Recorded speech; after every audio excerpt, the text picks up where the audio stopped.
Okay, this is going to be a really brief video demonstration of an internal ticket process. This is a process that essentially any of your end users or customers can use within your Salesforce org to get the help they need. Whether it's, let's say, a sales rep who's stuck creating a quote. Let's say it's someone in the finance department who might need help building a report. So those are just a couple of examples, but this ticket process is going to essentially give those users the ability to ask for help, submit feedback, make suggestions, whatever the case may be. This ticket process is going to give those users the ability to do that and therefore get in touch with or get the support they need by the right people, the right team, in a very timely manner. So a big reason I've seen this process used is to mitigate or limit communications between these different channels outside of Salesforce, right? So I've seen in the past where maybe someone on the sales operations team is getting just bombarded with email after email from multiple sales users. Hey, can you help me with this? Can you help me with this? And it's just getting out of hand, right? So that's one example of where this process can hopefully help clean that up and limit that type of confusing communication that results with just end users not getting the right support they need in a timely manner. So the process itself, which I'm going to share my screen, I already am sharing my screen, but we're going to walk through it. It's going to take a couple of minutes. You're going to see it's going to include a custom object. So you can see in the top right here of my screen, I have this ticket tab. That's my custom ticket object. And then at the bottom left here, I have this new ticket button. So the button, it's really just a screen flow that I've added to the utility bar within this sales app, right? So a really big benefit of having the button here, of having this flow on this utility bar, is that wherever my end user, as long as they're in this app, right, wherever they go, wherever they navigate to, whether it's a record, maybe they're looking at a report, they're always going to have accessibility to this new ticket button. So this in and of itself should make buy-in of this process by your end users really high, because it's so easy to use. It's almost easier than getting out of Salesforce, opening up their Outlook, their Gmail, and sending over an email. So let me go to this account record here, and for the demo purposes, just keep in mind I am in a Trailhead org, so this is going to be a really simplified version of something that can be really, really robust and complex. Another thing to keep in mind is I'm logged in as myself, but let's just pretend, again, for demo purposes, that I'm logged in as a sales rep. So as a sales rep, you can see I've opened up my account here, and as I scroll down, maybe I see a field, maybe I see the billing address, and I don't like it, right? Something's off. I want it to get changed. Well, you can see here, because I'm logged in as myself, I can edit this field. But let's say we've locked that permission for our sales team. That's just a little too much freedom. That's just a little too much freedom than we want to give them in our production org, right? So maybe account creation, account edits are reserved, a permission only for the DSOPs team or the order processing team. So as a sales rep, I see this billing address and I think it's incorrect.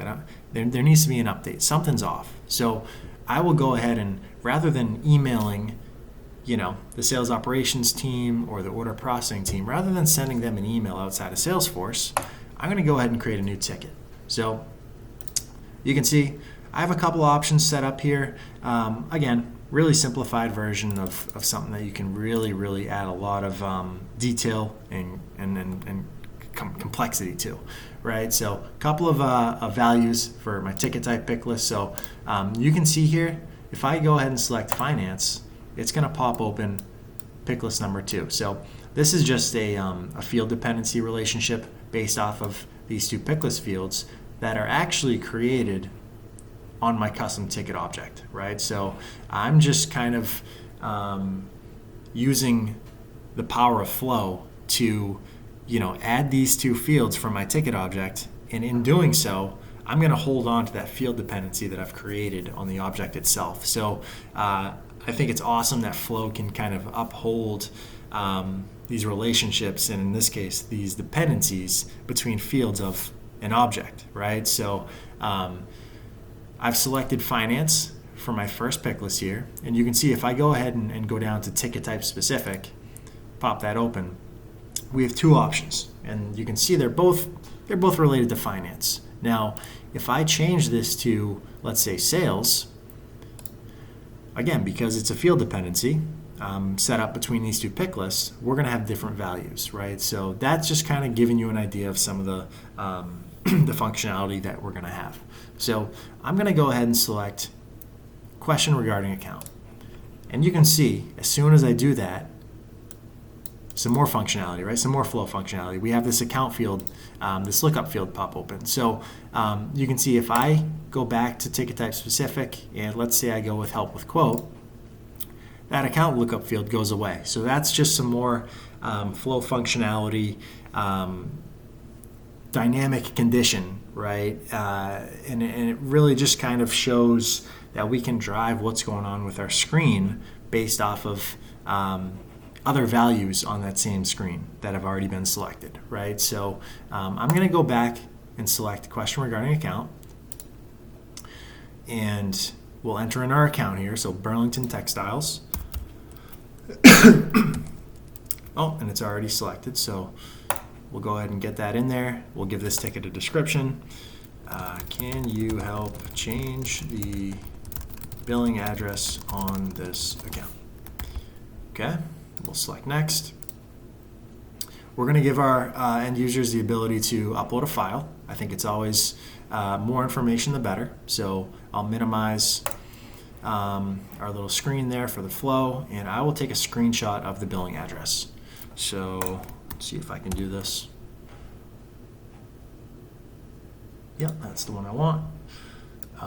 Okay, we'll take our screenshot. We'll capture that.